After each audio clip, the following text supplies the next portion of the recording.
Hey, Mickey. Hey, Bob. What's with the mask? I thought I'd go with the cheap mask stunt. Because it's working great. The audience is loving it. But everybody does this, so I got to take it off. Okay, but it really worked well. This was dynamite TV, Mickey, and I just want to thank you on behalf of our viewers and even our listeners, who I'm sure are in their mind's eye picturing you with a mask on. We should add that you have a ski hat for I guess because you wanted to look like a bank robber or something. No, I have a ski hat because my hair is completely fucked up. Well, let's see what your fucked up hair looks like, Mickey. Could you? Pretty bad. Oh boy, are you right? Get that hat back on. Now, speaking of messed up hair, mine is a little unruly. I am unshaven, and the reason for that is that you didn't inform me until like an hour ago that we were going to do this today. That will explain our subpar performance. We're totally unprepared, but you know the good thing about me looking unkempt, Mickey? You intimidate me. No. It gives me that Steve Bannon look. And Steve Bannon is the inspiration for this podcast because... War Room Pandemic. Here's your host, Stephen K. Bannon. As regular viewers know, you and I are doing one of these pandemic-related podcasts once a week, at least through April, possibly longer, depending on how long the shutdown lasts, or until people grow tired of us. And we're inspired by Steve Bannon, who has a lot of energy. A lot more energy than I do, certainly. More energy than you and I combined. I actually have a piece about Steve Bannon in this week's issue of the Nonzero newsletter, which people can get at nonzero.org and will have come out, I believe, right before this post. Yeah, when Bannon took over Trump's campaign, everybody said this is a disaster. He's a wild man. He's, and I said that may be true, but he has a lot of energy, and he has a lot of energy. Well, also, he's a fascinating character. You haven't seen the Errol Morris documentary, which I encourage you to, American Dharma, about Bannon. He's a fascinating guy. I mean, he definitely gets a number of things that about American politics that helped Trump win. It wasn't just energy. Yeah. He was very nice to me. That's my test. So that's everybody's test. Yeah. You know, when people go around saying he's a nice guy, he's a good guy, what they mean is he's been nice to you. Right. And that's all it means. Hitler, you've never seen him when he was around someone, when you weren't around, so you don't know. No. But the attacks on him, remember there were all these attacks on him. He said something about the west side of L.A. being too Jewish, et cetera, et cetera. They were all completely flimsy as far as I could see. So, do you live on the west side of L.A.? I do, and I do. And what he said is nothing that every parent, half the parents on the west side of L.A. say, too. So, I thought it was a bogus charge. But okay, well, we are not here to vindicate Steve Bannon. Yeah, I like your beard. It's not very visible now that it's gray. It's very relief picture-y. If you wore that beard on the mound, I would be scared. In the tradition of Sal the Barber. Right, or any number of people. You know who Sal the Barber was? No, I know who Ryan Duran was, but he had a different trick. Sal the Barber was the first pitcher famous for intimidating batters by not shaving. This is like 60, 70 years ago. I think it was Sal Magley, I think was the last name. He was Mickey. Yeah? Yeah, he was ahead of his time. Go ahead. Now, I know you want to talk about ventilators, as befits a man your age. However, before you do that, can I just do a little victory lap?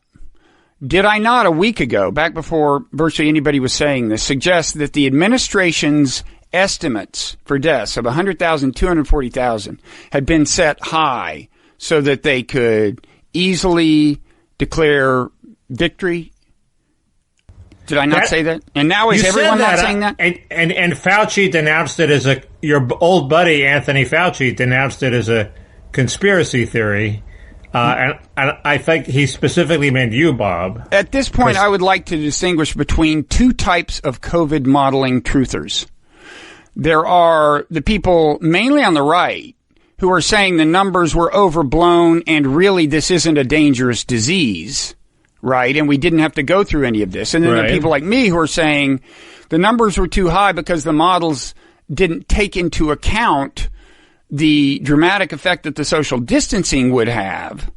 I believe that, and I believe they chose models that didn't take that into account, adequate account of that. But I do believe if they hadn't done the social distancing, we'd be in a very bad place. So I think it's a very serious disease. So you think they purposely chose models that downplayed the social distancing, knowing that it would come up with a high casualty number?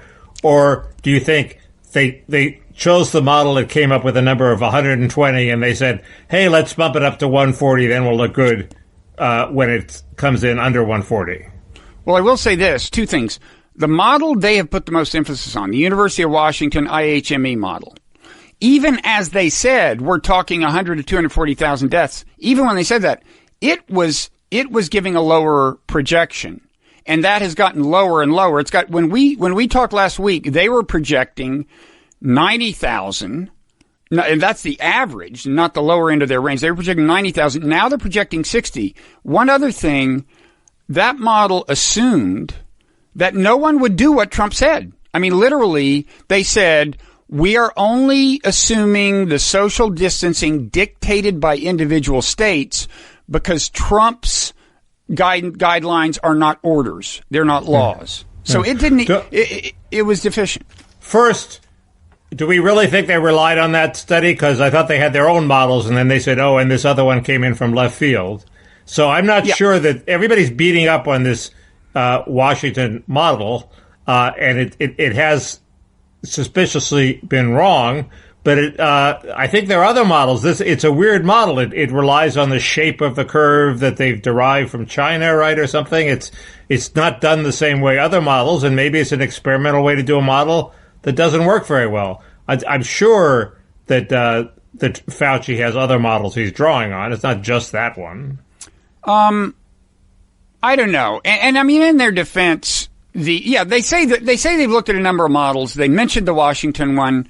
They've been very vague about their methodology. One thing Steve Bannon demands on the War Room Pandemic podcast over and over again is that they tell us what the methodology behind the model is. And I agree. Let's have some transparency. I think if you dug down on the web, you would find attacks on the Washington methodology.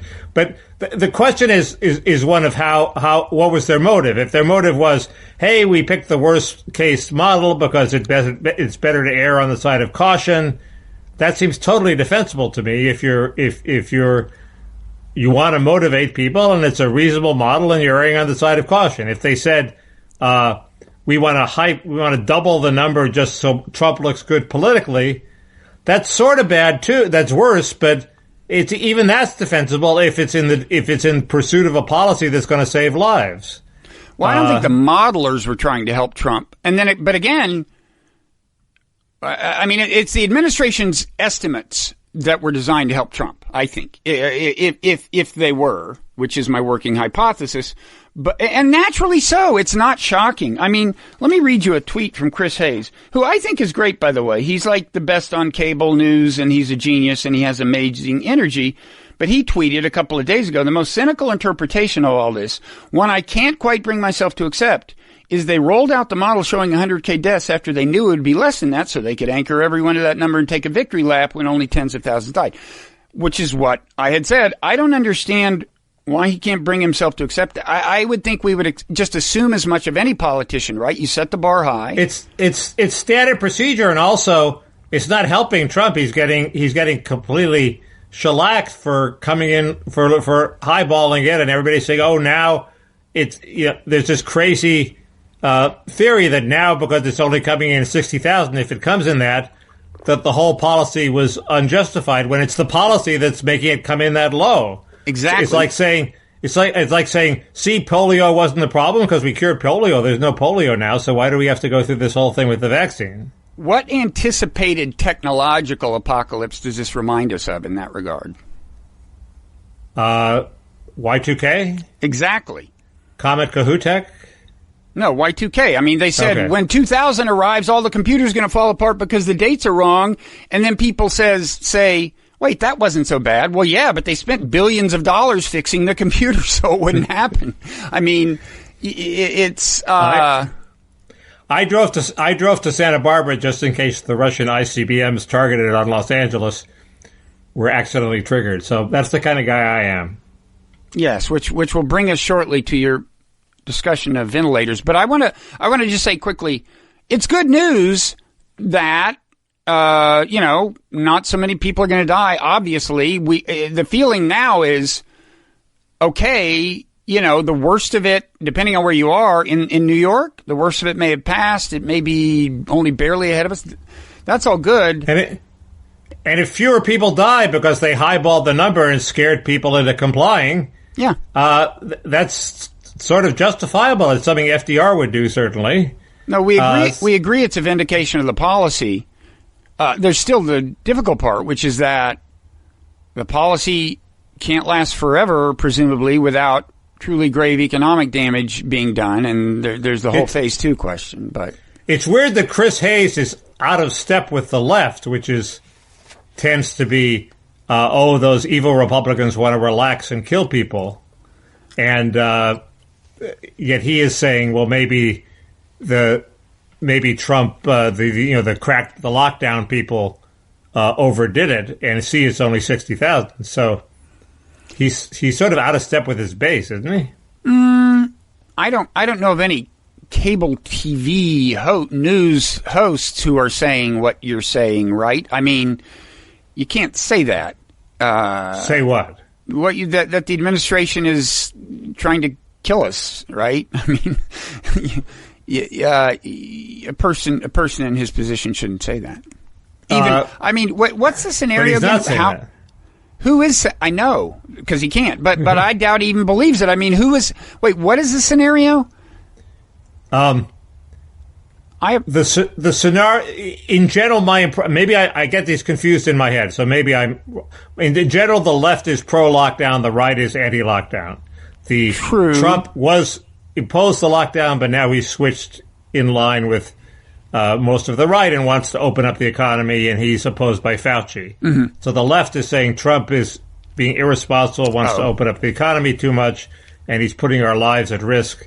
And the right is saying, open up the economy already, the cure is worse than the disease. It seems to me what Hayes is saying gives aid and succor to the people who say, see, the cure is exaggerated, the disease isn't that bad, they exaggerated the deaths from the COVID, so we should open up. I think that's crazy, but I think he's... Well, he's not saying that, though. He's not saying it's time to open up.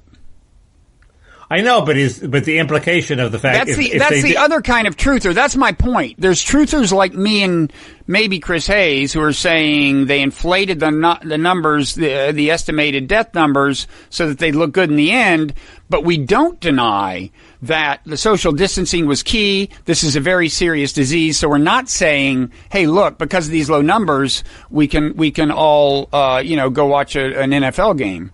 Right. Plus, we were initially looking at numbers over 1 million, so in terms of scare value, I'm not sure that 140 had all that much scare value. But 1-2 million were the numbers for kind of if you don't do much of anything. And now there's been another piece of kind of good news, maybe it's tentative, that reflects on the question of how many would have died if we had done nothing, which is this study in Germany where they, in a particular town, they approached people in a more or less random fashion and gave them antibody tests to try to figure out what percentage of the population here actually has had contact with the disease and is presumably immune. Well, first of all, it was many more. This is a town that had been very hard hit, so the number that they knew had tested positive was high to begin with, but this was very high. It was like 12%. Anyway, the upshot of this was that if these numbers are a guide, then the death rate is 0.37%, less than 0.5%. Okay? Now, if that turns out to be the case in the U.S., which it well could, because we just haven't done the antibodies test, we don't know how many people had this and don't know it. That's in principle good news, because if we wind up having to kind of stumble our way toward herd immunity, when so many people are immune that it's not a threat, Right. The lower the death rate from the disease, the fewer deaths you have to pay, Right, so to speak, for herd immunity. Right. Even a couple things. Herd immunity is even 15% isn't anywhere near herd immunity. So no, for this disease, I've heard that herd immunity may be like 90%. I mean, I think the more transmissible the disease, the higher the percentage of the population you have to reach to get herd immunity. The second thing is Scott Gottlieb, who knows more about this than I do, had a very recent post, like yesterday, saying he surveyed all the experts in the field, and they all said they expect the infection rate to be about 5% of the population, not 15%. It was 5% on down. 5% was the upper bound of what these. And there's all sorts of other studies, not just Germany, Wait, he expected that seem to show a lower infection rate. I missed that. He expected what number to be 5%? The number that's 15% in Germany, the percent of the general population that has had the disease. This was just one town. But listen, right. if right now it's 5% in America, that's revolutionary too. That would imply a very low death rate. I mean, that would mean, look, the number of, I happen to have some numbers here, Mickey, I think. Or do I? Yeah, the number of positive cases in the U.S. is 500,000. Right. That's that we know about. Well, if he's saying, and that implies a death rate of, whatever. I mean, we could do the math, 18,000 deaths. We can do the math. But the point is, if the real number who have had it is 5%, that's like 15 million people. The death rate would be incredibly low. Even given that death is a lagging indicator, so you'd have to actually, the number of deaths you'd use in the math would be higher than the number as of today. But that would be incredibly low if 5% of Americans have. Well, that may happen. That would be a great thing. Yeah. But it does seem. Doesn't it seem clear to you that the future of this is we sort of, as you say, stumble our way toward normalcy with periods of relaxation, and then we, with enough testing, this is all possible. Then maybe we discover we've gone too far, and we pull back, and eventually, fitfully, over the course of probably a long time, like a year, the economy stumbles back towards something close to normal. Well, one question is, can the economy do that? I mean, even if you stopped the economic damage now, magically, like if suddenly the disease just went away, we open up, everybody flocks to restaurants. The amount of government stimulus we've already seen, the amount of deficit spending is, so far as I know, completely unprecedented in history. I guess I'd have to look at what we did during the Depression, but as a percentage of GDP. But we're in terra incognita already. But your theory is the economy couldn't climb back because the debt burden is so high? No, it's not that. I mean, short-term deficit spending works. But supposedly, I mean, look, when Bernie Sanders says, I want to give health care to everybody, and this will cost whatever, $200 billion or something, people, grab their hair and say, tell us where you're going to get that money. You have to tell us where you're going to get that money. Right. Well, now we're spending, what is it, 2-point-something trillion in a couple of months, and we're going to do it again and again? My impression is deficit spending never had a political downside, much of a political downside. Not in the short run. Now it has even less of a political downside because we went through the stimulus under Obama. We had $1 trillion stimulus. Didn't seem to hurt things. We have Lawrence Summers with secular stagnation, where we have to keep goosing the economy to keep it from stagnating. So there's that. My impression is that even among professional economists, worry about the deficit is a lot less than it used to be. Oh, it is, but that was at a much lower level of deficit spending. Again, this is just totally we are on a new planet, and the downside tends to come longer term. I'm not saying this couldn't get Trump through the election, but in theory, you wind up with like hyperinflation or something if you go too far, and so there's that, and then there's the fact that you can't magically stop it at the level of spending we've already seen, because even if Trump opened up the economy, there are a lot of people who are going to be afraid to go to restaurants. It's not like spending is going to return. Well, that's part of the lurching that I talked about. That is that people, the braver people will go out, and then if all sorts of people get sick and die, then that'll stop. And if people don't get sick and die, then more people will go out. That's sort of a natural process. Yeah, but it's a low-level lurch is what I'm saying. It's like if people aren't convinced that the threat is for practical purposes gone, you're not going to immediately return to the level of actual organic economic activity we have. So that's why it's so bogus for people to say, oh, well, we should loosen up because then the economy will come roaring back, because it won't come roaring back in any case. Yeah, we're in a recession. Well, we're digging our way out of a recession. So this leads to, what is your latest reading on what phase 2 will be? This leads to the question of, Trump is pushing for, early opening, within the administration, or at least he wants that to be known so that he can blame somebody else if we can't do that and everybody's going stir crazy. But that is the line, and others are counseling. And in fact, these models that hold the number to 60 million currently assume social distancing at least through May. I don't. I'm not up on phase 2. All I know is that everything depends on testing, and we don't have enough tests. Well, antibody testing, the probably. Longer, yeah, the longer we put things off, the better. Yeah, you need tests with instant results. You need a jillion of them, and to get real economic activity, full economic activity to return, you need people convinced that there's not much risk out there, and brush fires will be stomped out quickly. If you sharply restricted travel between states, you could use states as laboratories. Be the first time they were ever successfully used as laboratories. Remember that book, Laboratories for Democracy? We tried that in welfare reform, and the result was that the laboratories idea was a crock. Very few states tried anything interesting. They all did the same thing, even though there are 50 of them. The governors did not step forward. Nobody was bold. Basically a one-size-fits-all solution was far preferable to letting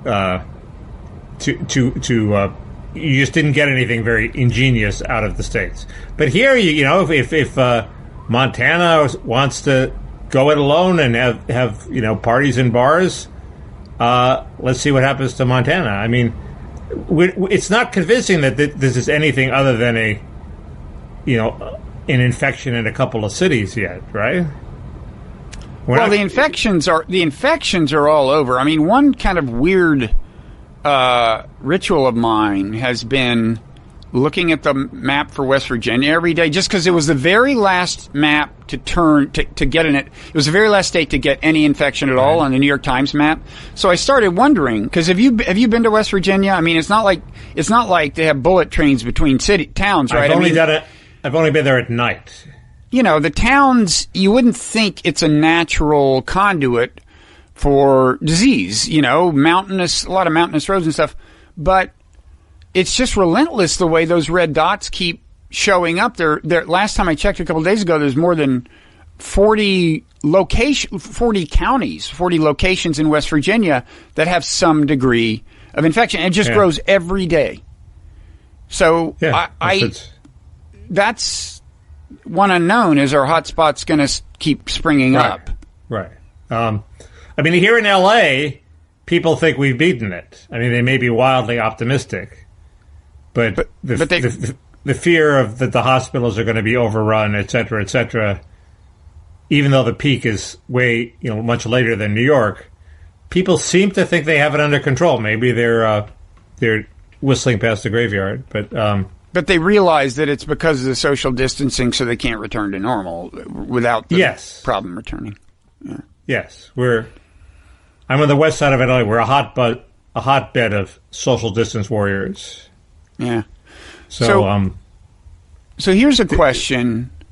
Normally, presidents are blamed for the economy. If the economy becomes the big problem by November and the deaths are not the problem, at least not a huge political problem in themselves, will Trump be blamed, or will this be like, who could see a black swan coming? I think I'm projecting, but my line is Trump gets blamed for the epidemic and not for the economy. Which is ironic. Yeah, go ahead. It's not ironic because if he responded quickly to the epidemic, the economy would have still taken a huge hit. Oh, but much less of one. Much less of one. Less of one, but way less. I mean, that's why I say it's ironic. Normally, presidents are blamed for the economy, but they actually don't have that much to do with the performance of the economy. This is a case where he could have, in principle, short-circuited the economic disaster, and, in my view. And I'm not saying I would have. I'm just saying you can see what he could have done that would have, and yet he may not be blamed for it. I don't know. I'm very bad at predictions. I mean, under your scenario, the economic numbers would be moving in the right direction, from a pit, but they'd be moving in the right direction. And the main health crisis will be behind us. He has that going for him, and he can pick and choose among crazy left-wing positions to attack Biden on. I don't think that'd be enough. I think he's in trouble, but you still think he's in trouble? You actually think Biden's going to win? Oh, I think Biden has a good shot of winning. But who would you bet on? Even money? Oh, I bet on Biden. Really? Yeah, but have you listened to his podcast? He has a podcast. God, is it? We have to be better than his podcast, right? I haven't heard it, but I think it's called. Unless this was a joke on Twitter, I think it's called "Here's the Deal." I heard a little thing where he was talking about Fig Newtons and why he liked Fig Newtons, and I thought we can beat that. That'll work. Yeah. That was not compelling. But as utterances from a president go, most people would rather hear it than the average Trump utterance. So I think that can win for him. I think the Fig Newtons platform can do it. You think Fig Newtons win? God, go back to eating Fig Newtons. Okay. I don't know. I would. I think it'll be a running issue how out of it he is, and how low energy he is. I mean, he's not Steve Bannon energy wise, right? Oh, you don't think? Well, I know that's a joke. I know. Well, no, because at his campaign rallies, he gives a talk. It's sort of meandering, and not wildly effective. But then he goes down into the audience and talks to them for an hour and a half. He's good at that. So that takes some energy. It's more energy than I could summon. So it's a little complicated. You can't say that the guy has no energy. If he had no energy, he would leave the room immediately, right? And he also wouldn't challenge you to a push-ups contest. I didn't see any hair sniffing or anything like that. It was all... No, but see, here's completely on the up and up. Here's an actual problem I think he has, is that, at least for the time being, maybe this will change. He can't be seen among a crowd. Right now, when they show him in his little living room studio or something, I mean, he looks a little like a guy in a nursing home who's hiding out from the virus. And that's not a good look for a president. Trump is actually seen with human beings. It's a more sparsely populated press room than usual, but he's engaging with people. I sort of think Biden's attempts to maintain a presence are futile. He should just disappear for 3 months and come back in 3 months. We've talked about this. I mean, he obviously has a campaign staff that's all trying to figure out a way to establish a presence, but that's what they're paid to do. But sometimes it's best to have your staff do nothing. He came out with a interesting healthcare position. He should do that. He should negotiate with Bernie. What's that? That's getting something real done. Now, is he now saying lower the age for Medicare? Yes, to 60. I thought it was 55, 60. No, Clinton had 55. Biden has 60. Hillary had 55, right? Yeah. Well, 50. Yeah. I want to see the details. It's not clear to me that it's just a simple across the board. Okay, you're 60, you get Medicare. It may be you're 60, and if you're this, and this, then you can pay more than the regular Medicare people and buy in. So there's a lot of ways to complicate it excessively.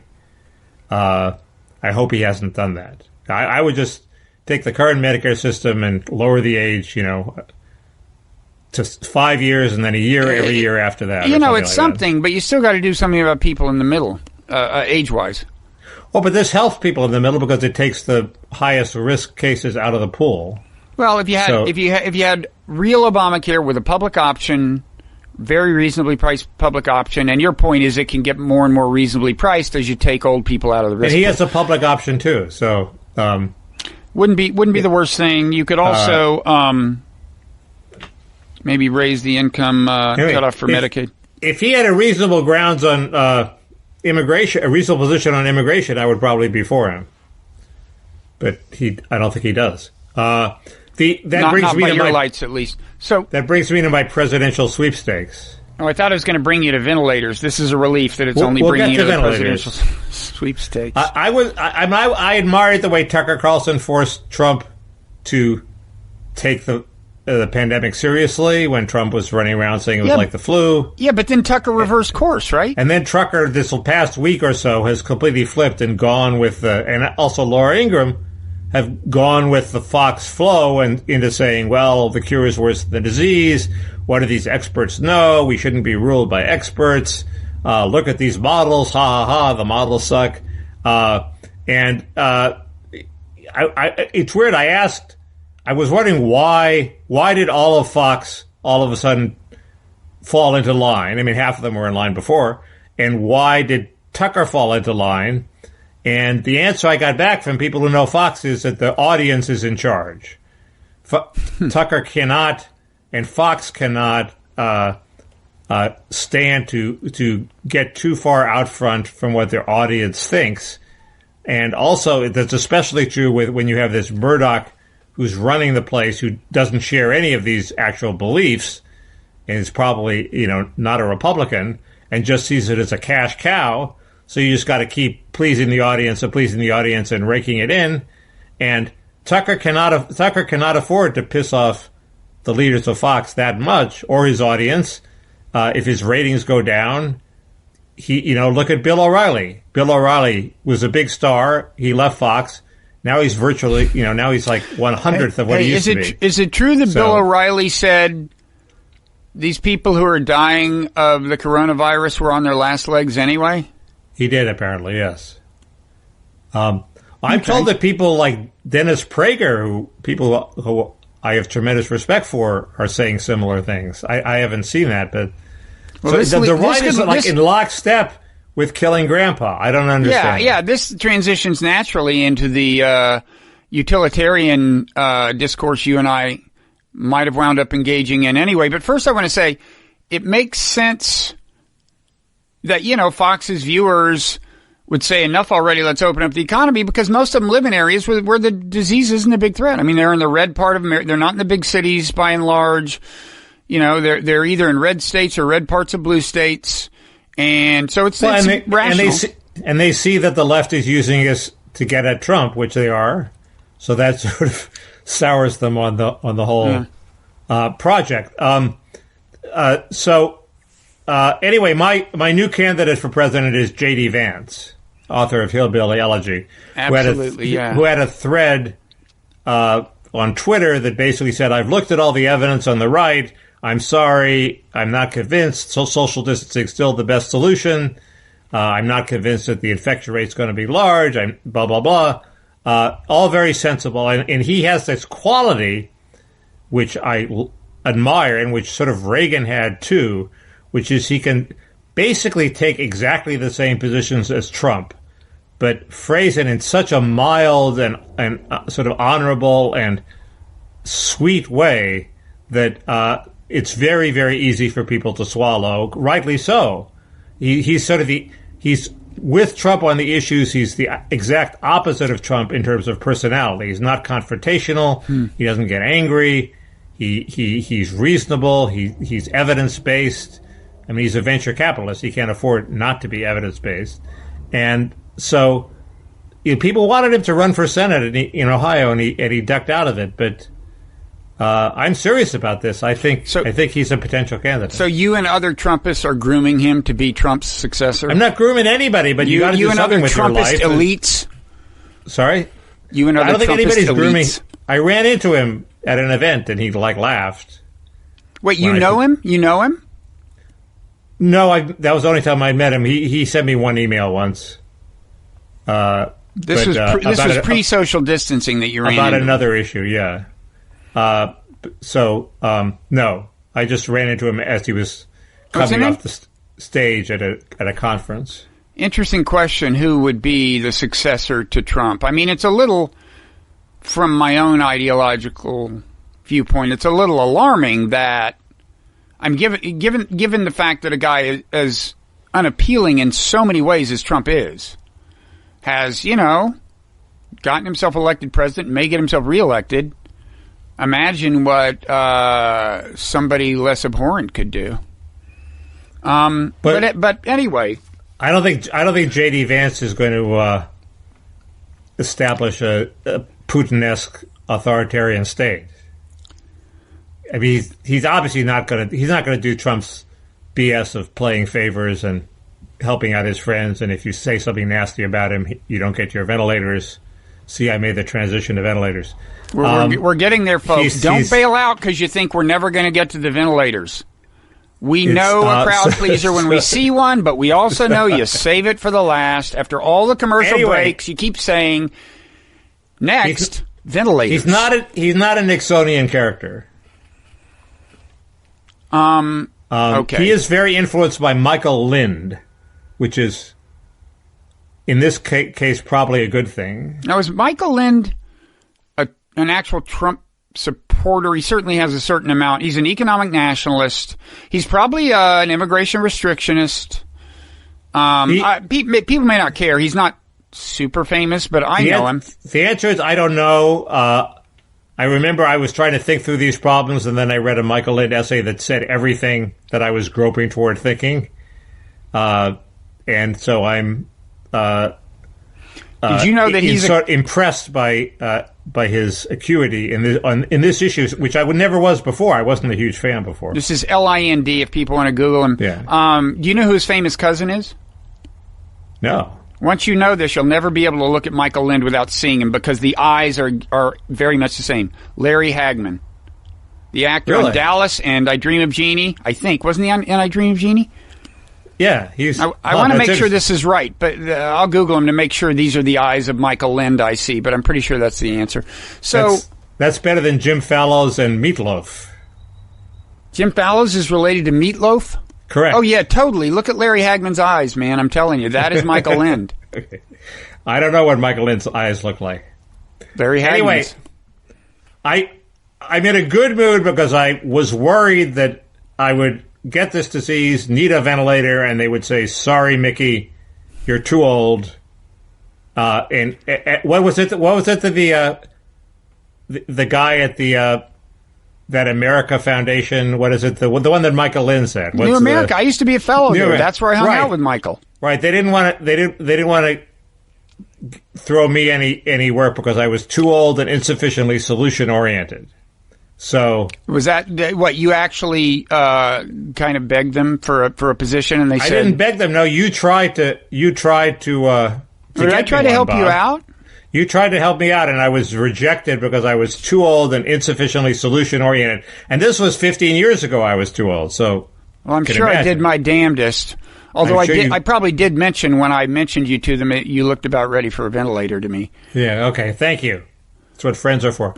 But anyway, they're gonna not deny me the ventilator, and I was terrified of this. And now it turns out ventilators aren't all that effective anyway. The survival rate is like 15%.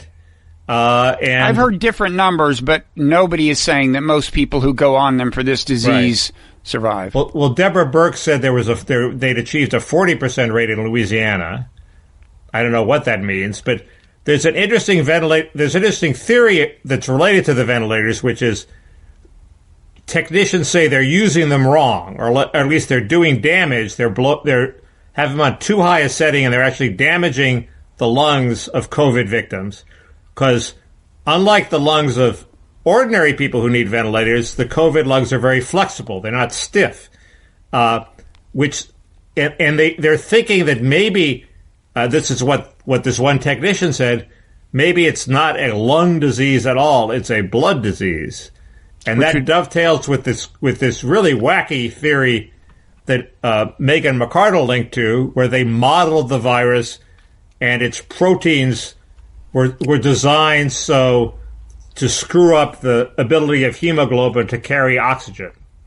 So maybe the problem isn't that the lungs aren't giving the oxygen to the blood, but the blood isn't transporting the oxygen to the lungs. And it just seems to me that those two pieces of evidence fit together. But wait, let's be clear. We don't know what this disease is yet.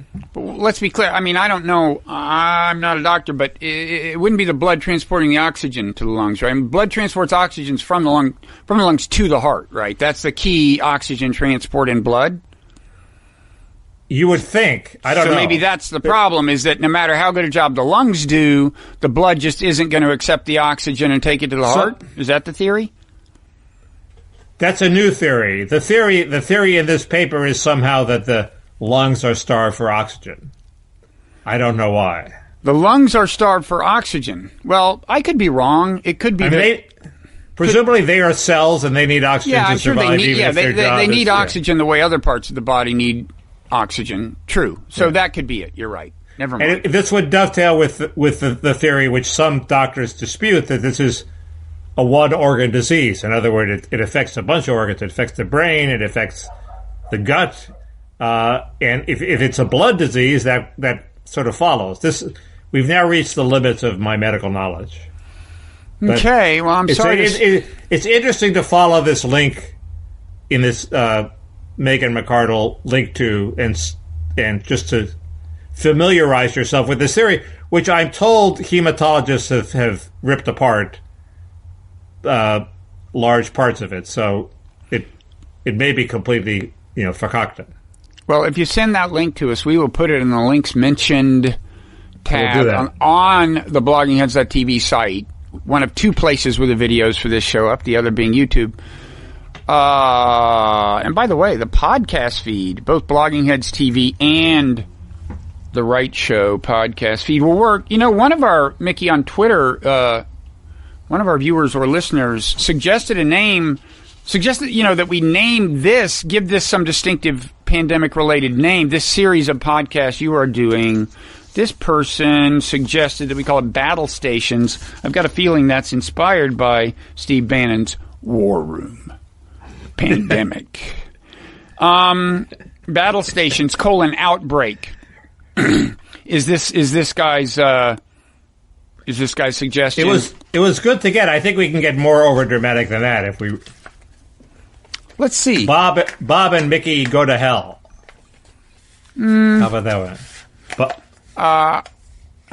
Well, let's we'll talk afterwards. Okay. Just quickly on the here's a segue from ventilators to a related issue. Like, you are against. I mean, if you imagine that you were in a situation where you did have too few ventilators, which blessedly seems like it's not going to be a problem. And I mean, one good thing about this whole kind of scare about how high the number of deaths could get in this cycle is that, we will be much better prepared if there is another wave, right? We'll be better prepared for it. But if you were in a position where you had to triage, you are against age being a factor. Is that right? So like you got this 20-year-old, you got this 80-year-old, you'd say flip a coin or something? No, I'm for pulling out all stops to avoid a situation where triage is necessary, and so that's a factor. Okay. You know, in terms of how much of a hit to the GDP are you willing to take? I'm willing to take more of a hit than the next guy. So you would triage happens all the time. I understand it. It happens on the battlefield. It happens toward the end of life. But as a society, you want to be a pro-life society that avoids this. Okay. But you would accept your fate gracefully if we said, Mickey, I'm sorry, it's either you or someone young and promising. You would... No, I'd probably try to pull every string I could to get out of it, but... Okay. Just wanted to be clear. But, I mean, anyway... People slide too easily, and triage becomes a very easy solution. Oh, well, we don't have enough health care. Well, we'll just triage people. That's sort of the way the NHS tends in Britain. And that's one of the reasons I'm for a robust public health system, is because I want to avoid that. Well, your great fear of single payer is that it will sooner or later bring health care rationing, right? Right, to cut costs. If you're so terrified of the deficit, and we want to bend the cost curve, well, an easy way to bend the cost curve is to let all people over 80 pass away. Mm-hmm. I mean, Tom Lehrer is 92. Seems to me Tom Lehrer, we should celebrate the fact that he's at 92 and not say, oh, well, you're over. We shouldn't kill him. Arbitrary. We should not kill him. Okay. You and I are, once again, we have a meeting of the minds. Although, anyway. So. No need for you to miss a minute of the agonizing Holocaust. Is that a Tom Lehrer lyric? That's a Tom Lehrer lyric, and it's coming true right before our eyes. Maybe he should. Well, no, never mind. He should live. He should live. I'm sure if you listen to that in context, it's a great song. It's a fantastic song. Okay. Does it seem like a disproportionate number of musicians have died because of this compared to other kinds of famous people? Yes. I mean, compared to, say, actors. How many actors? Not many, right?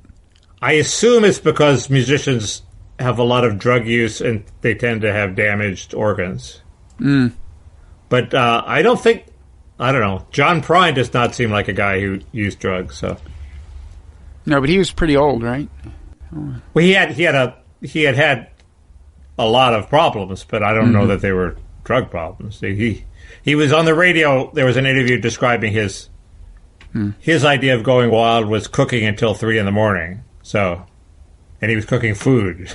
So, he didn't seem like a wild guy, but maybe he was. Yes, it does seem that way. Yeah. So, the only other thing I have to talk about is vote by mail. Vote by mail. I have something else we could talk about, but first let's talk about vote by mail. So there was this how did this thing work out in Wisconsin? Was there, we don't know. It was a total disaster. I mean, the governor waited too long to negotiate with the Republican Assembly. The governor originally held out for having the election. He's a Democratic governor. He held out for having the election. Then at the last minute, his party convinced him to not want to have the election, but it was too late to cut a deal with the Republicans, who were somewhat obstinate. Well, why was it it seems like his ask was pretty simple, right? Didn't he just want to extend the deadline for absentee voting so more people could vote absentee and not have to wait in line and get sick and die? Was that it? I'm not sure that was his ask. I thought he wanted to postpone the election. But No. I think it was just expanded absentee ballot voting, and I think extended. That's my understanding. But because it made the Republicans seem pretty unreasonable, and as if perhaps their motivation was to win the election. It does, but it doesn't make the Supreme Court seem unreasonable. I'm with you on the Republican legislature, but the governor just asserted this power. I have this power to change the election unilaterally, and apparently he didn't have it. So is the Supreme Court supposed to say, oh, the governor has an inherent power even though it's not there under the Wisconsin Constitution? Sometimes the right legal result produces a horrible actual result. And that seems to have been the case here. You're not going to bring up Roe versus Wade, are you? No, why? Because your view is that Roe versus Wade was wrongly decided, which is not all that uncommon a view. Yeah, back when people considered you a liberal, it seemed more surprising. I still think it was wrongly decided, but that doesn't mean I'm not for choice. It's not a crazy view. I mean, they created a whole new, they constructed a whole new constitutional right that's not explicit in the Constitution. The complicating factor is that Larry Tribe's justifications for it. The opinion itself is completely unconvincing. It's like the worst opinion you've ever read. But Larry Tribe has come up with subsequent justifications for it that are Did he argue it? Did he argue convincing. I don't know. I don't think so. But Larry Tribe, man, what is it about that guy? Now, he was once talked about as a Democratic Supreme Court appointee. Yeah. I don't want to. I try to speak of no man, Mickey, but on Twitter, he's a little bit of a wild man. On the other hand, he caught me making an incredibly elementary constitutional error, and was very gracious about it. Okay, I take it back. I didn't take a class for him, but I audited some of his classes, and I don't think he's a bad. He just seems he's not a force for evil. He's a nice man. He just seems a little hysterical. He's become a little hysterical. He was always terrible at politics. I saw him give an introduction to Sergeant Shriver, and he was completely tone deaf and didn't know what he was doing. He's not at ease in the political world. Mm-hmm. And in the political world of Twitter, where they're each one-upping each other to how nasty they can be about Trump, it's a bad environment. But I would definitely pay attention to anything he said. So do you think this election issue will still be an issue by the time November rolls around? Like there will be a big fight between Democrats and Republicans about how to handle the election? I mean, it's not that easy to imagine it not being an issue. It's not that easy to imagine the disease being stomped out. We're having the huge fight now because the Democrats are trying to have a nationwide mail-in ballot. And my point is, my mother, who used to work the polls, her sort of folk wisdom was, if you have mail-in ballots, all hell's going to break loose. It's going to be a disaster. And I tend to think my mother was right. It may be true that in Oregon they've managed to pull it off, but think about it. First, there's the issue of ballot harvesting, which is what Democrats would love, which is you vote by mail and you can give it to a third party to turn in, okay? So that means you have Democratic activists roaming the countryside, collecting ballots from nursing homes, and if they think, and then turning them in. And if the Democratic activists who are harvesting the ballot happen to drop the ballots that they think are Republican in the trash, is anybody going to be the wiser? No. Well, why don't you just outlaw third party? They do in North Carolina, and when somebody did that, if you remember, there was such a scandal, they had to redo the election. A Republican guy did harvest ballots. It's illegal in North Carolina. He was busted for it. It was a close election, and so they had to redo the whole election. In California, it's legal, and the Republican horror story is, if you remember, there were 4 Democratic congressmen, people in Orange County, and they won on Election Day, and then as the harvested ballots came in, they gradually all lost. So the Democratic harvesting machine was very much firing on all cylinders, and it was probably honest this time. But as we go down the road, are they going to stay honest if we allow ballot harvesting? So we shouldn't allow ballot harvesting. Even without ballot harvesting, if you go to the polling place, we know that you're there. We know that you voluntarily signed the ballot. We know that you were assured that the ballot was going to be secret. If you vote by mail, we don't know who sent it in. The person who sent it in can't be completely sure that their ballot is going to be as sure that their ballot is not going to be tampered with.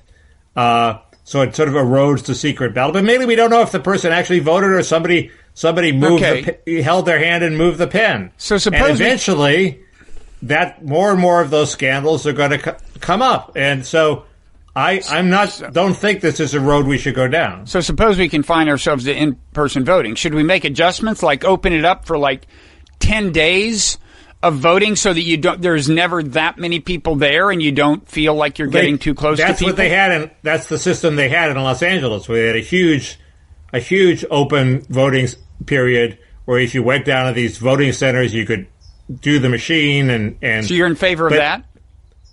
That was okay, but the problem is they had way too few machines, so on election day there was a huge crush of people, not what you'd want in the middle of an epidemic. Well, the other problem, right, is that... It was a disaster in L.A., but it could be made to work. But the problem they were having in Wisconsin is that, and I don't know that this would be solved by a longer period of in-person voting, is that the people who traditionally, the volunteers who work there, are older people, and they just didn't want to be there for understandable reasons. Yeah. And that you would think that might still be the case in November. Yeah. So what do you do? Well, maybe. I mean, this is an obvious compromise. You have a one-time only mail-in option required for all states for this election only. Oh, sure. And fine. It expires automatically, in January 20th, when the new president takes the oath of office. And if the Democrats want it, they got to redo it again. Okay, we're done. We agree. So talk to your friends in the White House. Let's get this done. It means they're probably going to lose the election. But it's understandable why they don't want to do this. So, Mickey, do you know my my Slate pitch piece about the World Health Organization? No, I haven't seen the shockwaves rippling. They haven't rippled as much as I'd like. So that, too, is going to be in the newsletter. So you can find it at nonzero.org by the time you see or hear this podcast. But it did run as a piece in Wired. And, I mean, I can check my Twitter feed to see if it's blown up, but I'm pretty sure not. I think who has pretty much disgraced itself in its performance during this pandemic. I criticize it. I say it should be investigated. That's the Slate pitch part. Global governance fan like me, not springing to the defense of the WHO, but saying it should be investigated.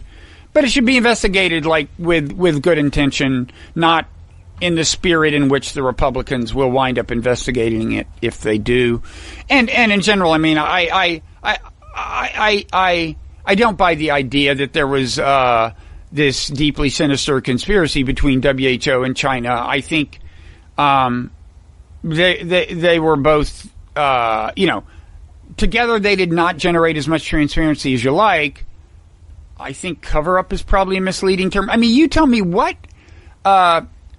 is the theory when people use the term cover-up? Like China was trying to cover up the fact that there was human-to-human transmission and so on. I think in a sense they were, as I can explain, but like, what is your theory about what their motivation was? Why wasn't their motivation just like Trump's, to play down the severity of the pandemic and hope it would go away? Well, I think that's basically what it was, except they weren't. I don't think they were hoping it would go. I think they were freaking out. I mean, remember, we knew much less than we do now. I mean, so on January 14th, notoriously, WHO tweeted that the Chinese government had found, quote, no clear evidence of human-to-human transmission. Now, First of all, there's reason to believe that was technically true because of the way the local government had been biasing the stats that reached the national government. At the same time, surely the national government and the WHO had very good reason, anecdotally, on anecdotal grounds, to suspect that there was human-to-human transmission. But, the first death had been reported only 3 days early. This was early times, and they didn't know as much as you'd like to know. I think the Chinese government was freaking out, but they did still, it's just your standard public relations reflex of any institution when there's bad news is, wait, let's figure out how to handle this, and let's don't tell anybody about it until we do. You keep talking about this in the past tense. You're missing the key point. They are lying even now. Today, the death totals they say for their country are lies. The death total is much, much higher. This is China you're talking. You're no longer talking about WHO. Right. What's your evidence? I haven't looked into this. Well, nobody believes them, but the evidence from Wuhan is that they were cremating many more people than they say died. We went over this last time. No, we didn't. You don't actually believe that China's death toll was what it is on those charts, way low, like 3,000 or something. Could be. I mean, that's insane. Yeah, but at the same time, how do you know what to trust? I mean, this is a growing problem, it seems to me, in our information ecosystem.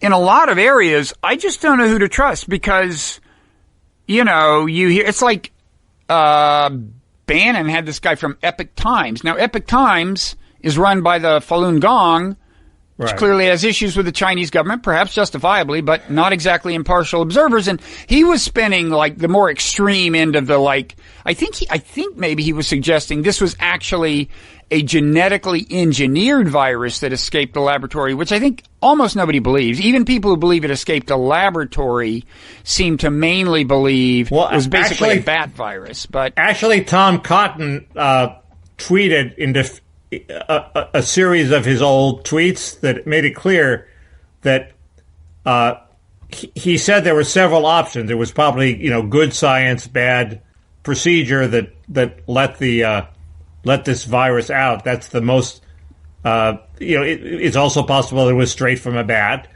But he does list the possibility that it was bad science, bad procedure, which is that it was a bioweapon. So it's not like he never mentioned it. He mentioned it as a possibility to investigate, but as probably an unlikely possibility. I mean, the most paranoid is it's a bioweapon. They wanted to kill us.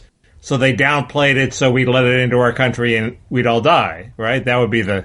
Which makes no sense because, as I said... That would be where Steve Bannon fears to go there, right?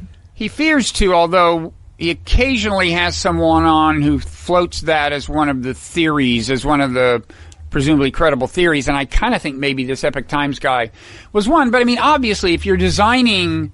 I think I said this to you. If you're designing a virus to attack an enemy with, you don't make its key property cleaning out the nursing homes, right? That's not how you cripple a nation, by killing everyone in nursing homes. You kind of do the opposite. So, well, it turned out it was. Turned out it was what? Well, we're crippled and it's killing everybody in nursing homes, so... Well, yeah, I mean, the other thing you don't do is make it something that basically hops all national borders and so inevitably winds up coming back to harm you. But and why would you want to kill millions of your own people? That's the other bizarre thing. Well, it's not like but in this scenario, look, I'm not defending the bioweapon scenario, but in this scenario, it was they were designing something that they could eventually deploy strategically. They didn't plan for it to escape from laboratory. Oh. Let me briefly say, bioweapons, genetically engineered threats, are a real problem, and to deal with them, we need much more intrusive global governance than we have. Tom Cotton would never put up with it. Steve Bannon would never put up with it. I mean, this is a pale imitation of the kind of threat that we could face, and the people on the right it's being used in a way that will make wise global governance even less likely in the future, I fear, because it's being harnessed by the nationalist populists. How much of this problem goes away if there's regime change in China? None. What do you mean none? I mean, bioweapons could be deployed by terrorists, by anyone. You can design a good bioweapon in any number of laboratories in the United States, on college campuses throughout the world, pretty much. Certainly, that's exactly why global governance isn't going to catch it. We will catch it. The Chinese officially, if a state officially has a bioweapons program, there's some chance of catching it. If one of a million scientists can engineer it, it's hopeless. We're not going to. No, it's not hopeless. The United Nations of bioweapons is not going to be able to stop it. No, I've written about ways you could do it, but it's just. I wrote about this like 20 years ago, right after 9/11. I wrote a series for Slate about what you would do if you were serious about this stuff. Refresh me. Well, the main part I remember is that Bill Gates wrote an approving email to Mike Kinsley back when Slate was owned by Microsoft. He was very impressed. Sadly, that did not lead to a transfer of a single dollar from Bill Gates to my pockets. It's the story of your life, Bob, but what did it say? Oh, yes. Sorry, I got distracted. The basic... well, first of all, you just have to take it seriously, okay? If right now at any lab, a terrorist with a PhD or even a master's degree in biology could be cooking up one of these things.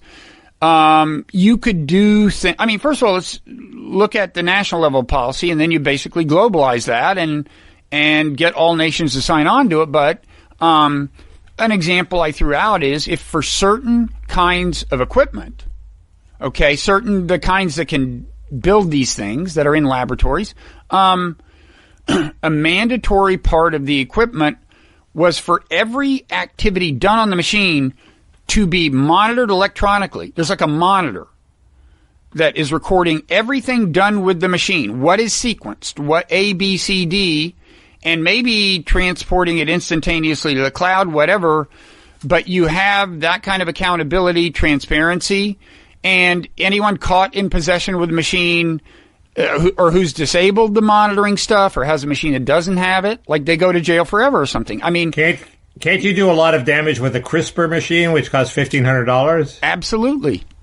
I mean, I'm not that up on CRISPR, but CRISPR is commonly cited as the terrifying technology. And Mickey, you can't keep track of every CRISPR machine. The $1,500 are going to be millions of them. I'm not saying it's easy. I'm just saying that if we keep playing Russian roulette with this kind of stuff, sooner or later, we're going to pay the price. And just more fundamentally, no one's talking about this at all. And one reason is because the ongoing circus of the Trump presidency has everyone distracted from almost every actual important issue in the world.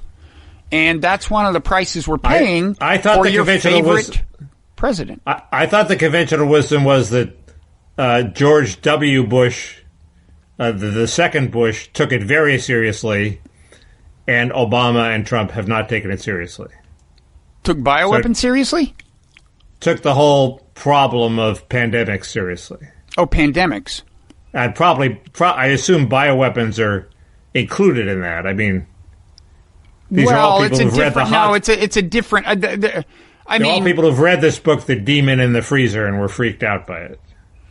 Yeah, no, if you prepare for pandemics, you are to some extent preparing for a bioweapons attack. But the thing about bioweapons is, in principle, they could have all kinds of scary properties that are very unlikely to arise through a natural virus, even a weird one. Okay. I got the two conflated, as they say. But I bet that the younger Bush took bioweapons seriously, too. Oh, I think he did. He in general took terrorism and weapons of mass destruction seriously. He just thought the solution was to invade every country you don't like. Well, we're going to have a debate about that, I think, in the future. Okay. In what context? What do you mean? Well, I'm not talking about invading, but clearly people like Tom Cotton are hoping for a regime change, right? You think well, Bannon is... I mean, one thing I say in my Bannon piece in the Nonzero newsletter is he's supported financially by this Chinese expatriate billionaire who's been indicted by the Chinese government, and he doesn't want to be extradited. And he is, Bannon has a couple of projects that are presumably, one's definitely funded by him. And Bannon, according to Axios, got $1 million for a year of consulting for a company connected to him and so on. Anyway, this guy is pushing regime change. Bannon is pushing regime change. And Bannon is using his pandemic podcast, which has a fair amount of reach when you look at the various ways it's distributed, to just relentlessly beat the drums for, in effect, regime change in China. Yeah. Huh. I need to get me an expatriate Chinese billionaire backing me. Well, when you find one, I've got a feeling that if you found one attracted to your ideology, he or she would not want to fund me, and vice versa. But let's both do the best we can. I think we've gone through all my topics. I think so, and I think we've talked a pretty long time. An hour and 10 minutes, I believe. Yeah, that's long. Okay. Let's save it for next time. Okay. I want to say thank you to all the people who told us how to pronounce Xi Jinping. Is that it? Or did I get the last two syllables right? I at least now know that the first syllable is she. You And had that the it's first one. president. You had to go try the second syllable. You had me That at was she. such a mistake. Okay. And by the while way, you're ahead. can I just say quickly? One of the people who corrected us is a high-ranking editor at Current Affairs. You know, one of the two main socialist magazines of great distinction.